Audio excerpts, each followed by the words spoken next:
Magandang araw guys, mga idol.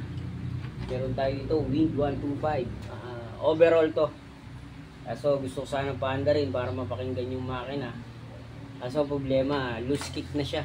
Oh, hindi na kumakagat yung gear ng kick, kaya hindi natin mapapaandar. So gagawin natin bubuksan muna natin yung gilid.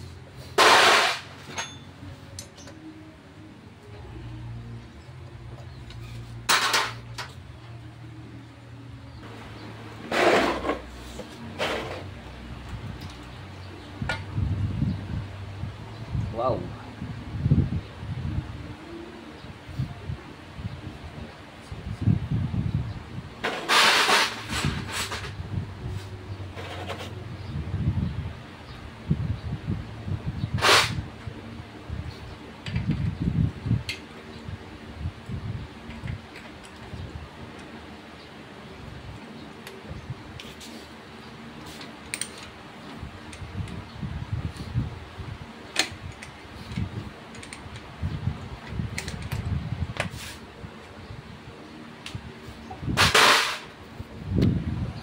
Makita nyo, ito yung sira ng gear.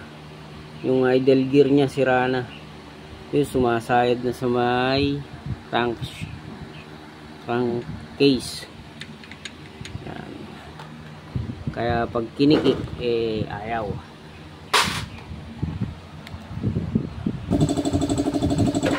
So, at tanggal nito is pakaliwa din.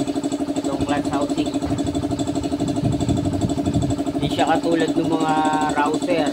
Pakanan yung luwag. So ayun pa oh. Basag yung sa may clutch housing. Sumasayad na rin. Ito yung sira niya. Idle gear. Naputol pala yung shafting ng transmission nya oh. Kaya i-overall natin to. Nakita niya naputol na, kaya sabi nung mayari, maingay daw. Pagka siya nagtetersera at kwarta, naputol na, kailangan na siyang i-overall. Ito pala yung pinagputulan. Yan.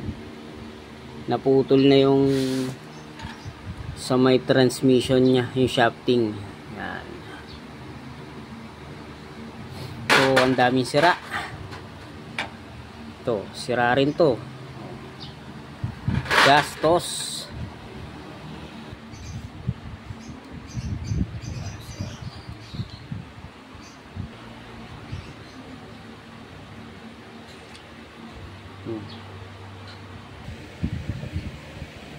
Ito naman pakaliwa din ang tanggal.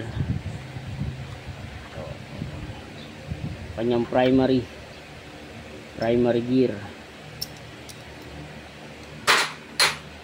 At washer, primary. Tapos may kunyayan dito.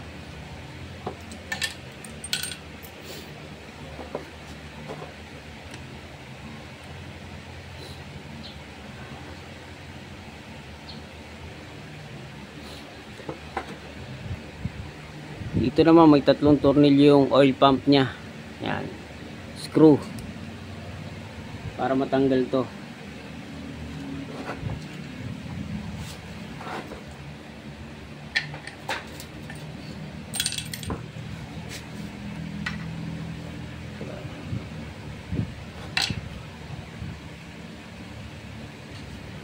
Ito pala yung kunya.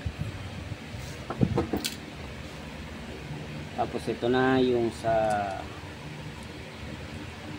star. Tanggalin natin. Yan. Tapos may kunya din yan. May kunya din. Ito kahit ang problema natin ngayon itong cambio. Hindi natin basta-basta mabubunot kasi winelding nila. Ayun oh. Kaya yan ang mahirap sa mag-overhaul ka, naka-welding yung kick, yung cambio. Tanggal na natin yung na-welding na cambio. Ito. Pwede pa natin i-repair to para makatipid si customer. Ginamitan natin siya ng barena tsaka grinder. Dito naman ang tanggal nito ay pakanan clockwise para matanggal to sa cam gear. Tapos dito counter clockwise naman sa magnet. Tapos tanggalin nyo yung tensioner para matanggal nyo yung timing chain ay yung gear. Ayan. Tapos meron yan kunyana naman stopper nya dito.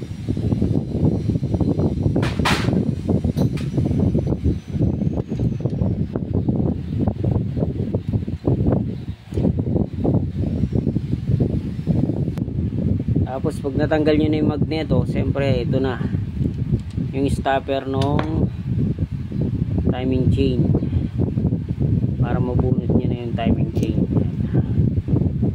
Ito yon.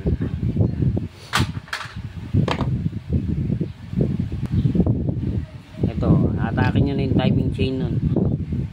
Yan. Tapos ito pwede nyo nang tanggalin pero mamaya na lang pag natanggal yung head tsaka yung block. Ito tanggalin na natin yung guide nung timing chain guide pang ibabaw. Yan. Pwede naman siya shortcut. Meron siyang ganito tsaka washer sa likod. Bali ganyan siya. Ito sa likod. Yan.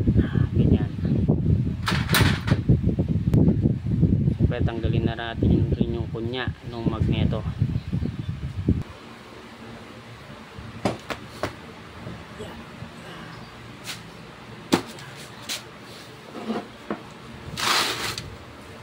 Okay.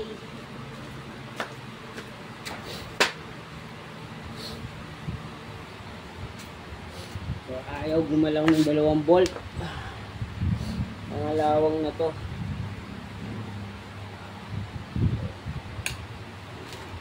Yung dalawa okay na. Yaw.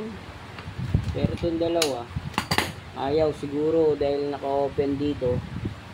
Kita yung stud. So siguro manangalawang dyan. Kaya yung niyang umikot. Sobrang tigas. Kahit ito hindi umubra.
Natanggal na. Dahil hindi na matanggal yung mga bolt, tinanggal na natin yung ulo para bubunutin natin, tapos gagawin na lang natin ng panibagong tornilyo yan. Ay, tanggalin nyo yung bolt dito. May 2 bolt dito sa may ilalim. Dito. May 2 bolt dyan bago nyo matanggal yung head.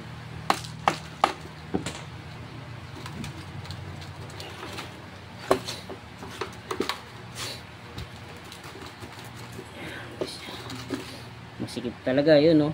Ito yung kalawang kaya ayaw umikot ng mga bolt.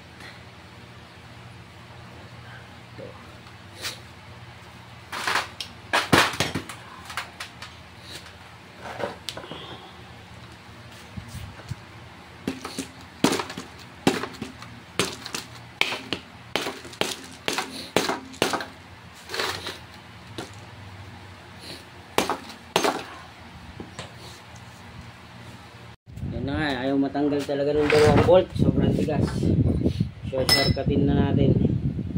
Pero kailangan matanggal yun.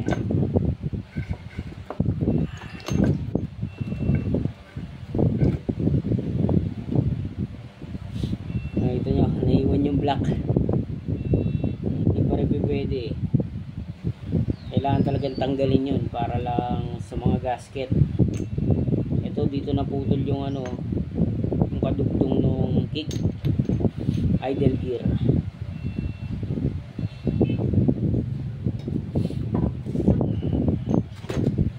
Tatanggalin muna natin to.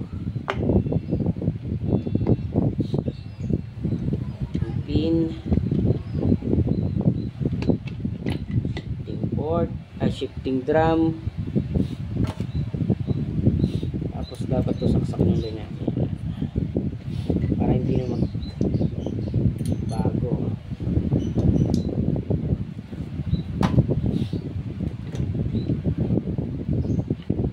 Pin shaft,